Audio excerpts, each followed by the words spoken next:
Welcome to Kabayan Meals. My name is Mama Mel and for this video, magluluto tayo ng potato chicken lollipop.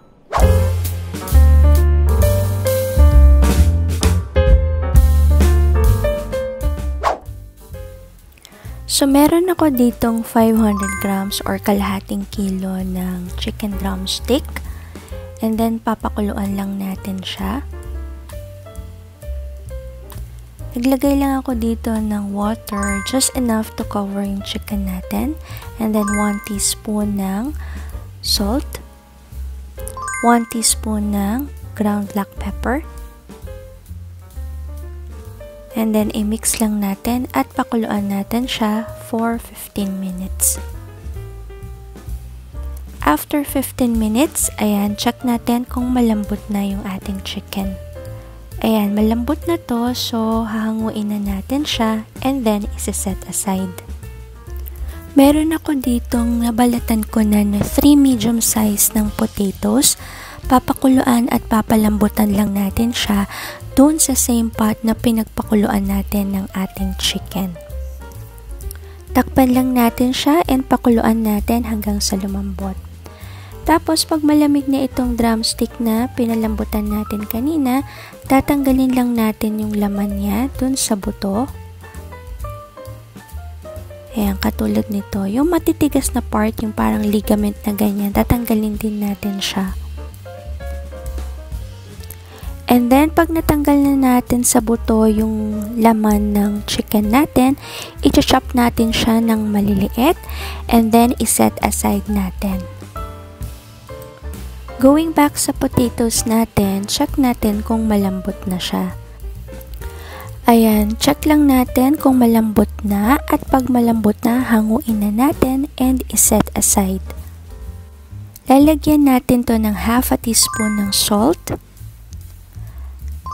half a teaspoon ng ground black pepper, and then thyme, rosemary, at parsley. Naglagay din ako dito ng sweet paprika. And then half a teaspoon ng garlic powder. Yan, naglagay rin ako dito ng 2 teaspoon ng cornstarch. And ito yung half a cup ng chopped na green onions. And then pagsamasamahin lang natin siya and i-mash.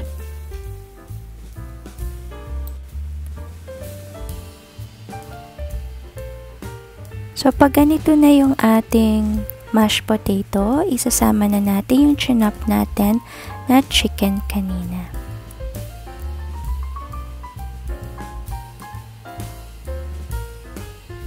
Yan, paghahalu-haluin lang natin siya until well combined. Ayan, pag well combined na, mag-a-assemble na tayo. Meron ako ditong 2 beaten eggs.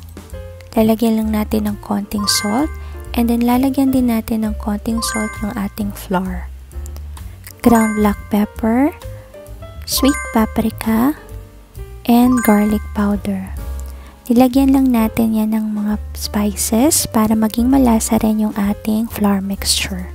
And then kukuha lang tayo ng around ganito, like golf ball size ng mixture natin na mashed potato and chicken, and then i-insert lang natin yung bones dun sa gitna. So parang i-form lang din natin siya na parang drumstick.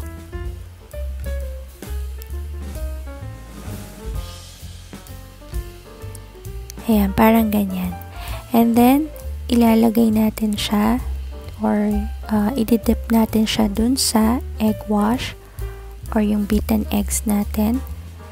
And then, pagkatapos nun, dun sa flour mixture, and make sure na covered yung buong lollipop or yung drumstick.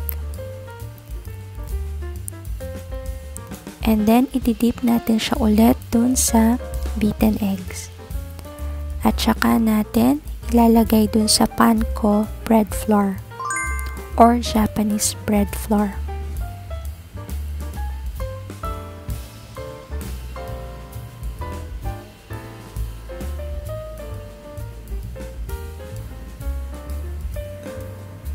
So, make sure na cover talaga yung ating chicken. Ayan. So, pag nagawa na natin lahat, magpiprito na tayo. In a heated pan na may cooking oil, dapat deep fry nga pala to, no? So, ayan. I-dip natin gently yung ating potato chicken lollipop. Dahan-dahan lang para hindi ma-deform yung ating chicken lollipop.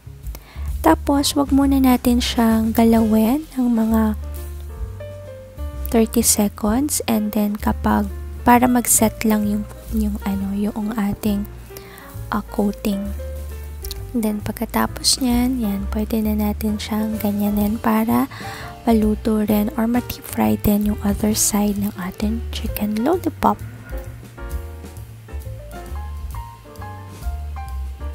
Yan, lutuin lang natin siya until golden brown. This will not take long kasi luto naman na yung mixture natin sa loob. Parang pagpa-browning lang natin or gagawin lang natin crispy yung coating niya.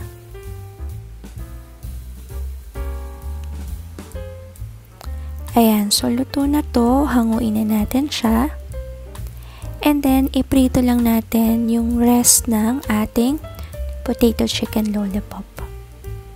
Ayan, maraming salamat sa pagsama sa akin sa pagluto and I hope you subscribe to my channel. Until next time, bye!